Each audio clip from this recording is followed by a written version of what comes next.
Hey guys, today on Shadows in the Forest we're going to learn how to make a rawhide sheath for your knife. Don't go away. Hey guys, Brian from Snowwalker Bushcraft. So today on Shadows in the Forest we're going to learn how to make a rawhide sheath like this one that I made. You may remember Steve Davis actually made this knife for me.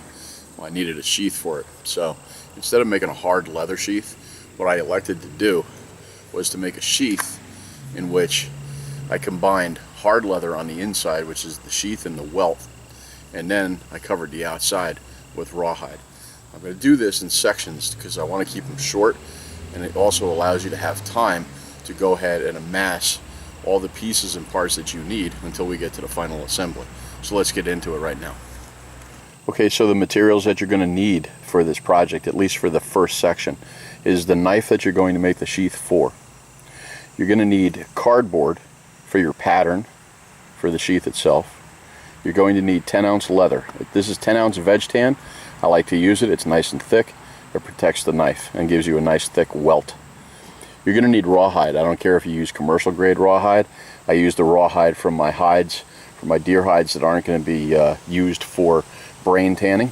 You're going to need some type of cutting tool. I like to use a straight razor blade knife for my cutting. You're going to need a pen or a pencil, to mark off your pattern itself.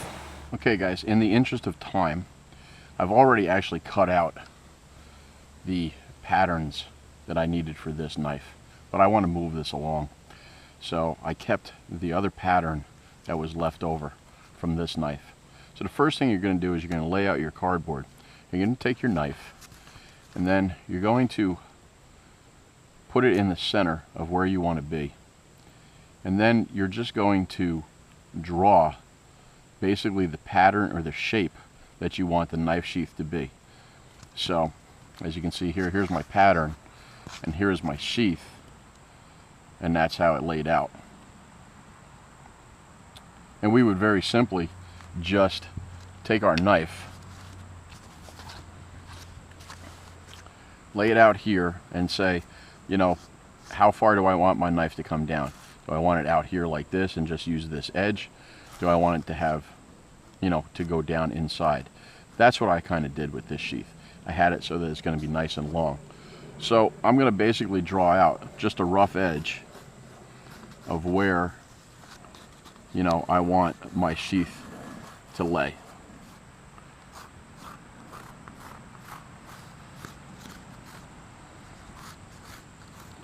And I would come back up. Okay, that's the first part. The second part is now deciding where your welt is going to fall on the knife. So now this is where I trace the knife. I try to keep it so that it's straight, and then I just trace it.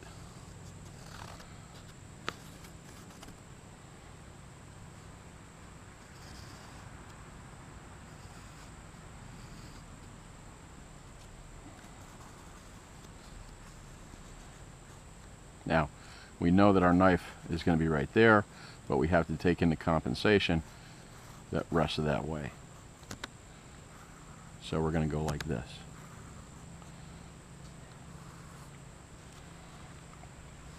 So now you can roughly see where my knife is going to lay. This now becomes the welt.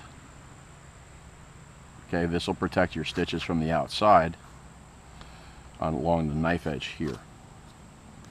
Now we're going to simply cut this pattern out. You only need one of your cardboard pattern, which would be this. And now you base your leather work on this pattern.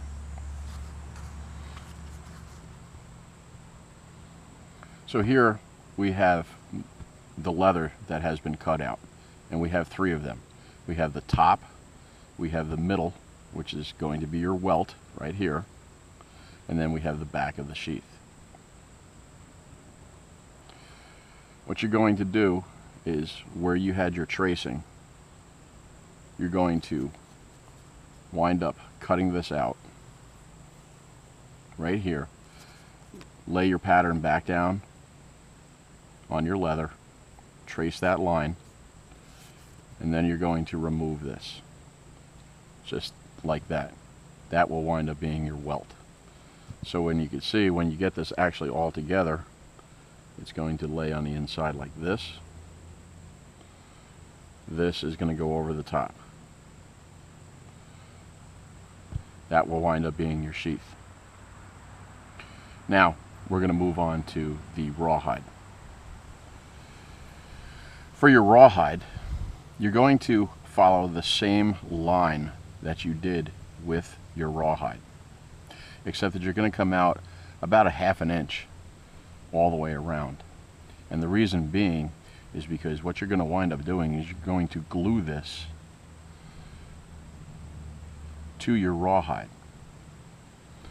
This is actually going to wind up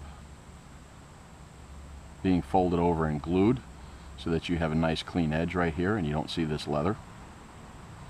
And then you're going to wind up stitching all along the outside. This will be trimmed up, but you just need it larger for the time being. Now we're going to look at this from the outside and look at it like here. You're going to need one small piece of rawhide. This is going to wind up covering your welt just like that, so you're going to wind up just cutting tabs to go over the top. And then if you want to have an outside edge like this, you're going to just need an extra piece. So what I've done is I'm actually going to add some character to it, and I'm going to wind up putting this edge right there. So you want to have it the same width. Again, this is going to be cut down, and then it's going to be folded under, and it will be part of the edge as you sew. This part will be on the outside, but once it dries, it'll be hard and it won't interfere.